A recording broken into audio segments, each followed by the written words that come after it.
Sasa misimu kama hii, miezi mitukufu Rajabu na mengineyo, ni miezi ya tunu, ya ofa, sio mwezi ya kufurahia furahia tu. Mwaka mpya, mwaka mpya, mwaka mpya wako furahia, utajua mwenyewe. Alafu kisha furahia mwaka mpya, umeongeza nini? Kipi cha kheri hiki Mungu ninakifanya, nataka nibadilike? Ukaonesha asili ya kutaka kubadilika. Mungu nafanya hili hapa, nibadilike. Kuna mengi nimeyafanya, nataka nibadilike. Mungu liko hapa ndani ya mwezi huu. Lakini wewe ukifurahia, mwaka unaingia, haya, kila pumzi katika pumzi zako ni lulu. Lulu yenyewe sio tanzaneti wala almasi wala madini wala jauhar.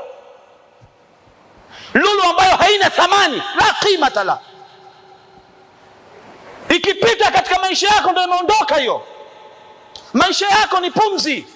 Kila pumzi inapoondoka, inaondoka na sehemu katika umri wako, inakata nafasi ya maisha yako.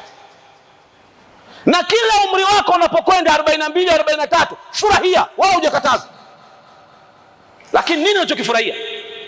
Na furahia huku unapofanya matendo ya kheri. Furahi na hiyo, na sampuli ya namna hiyo.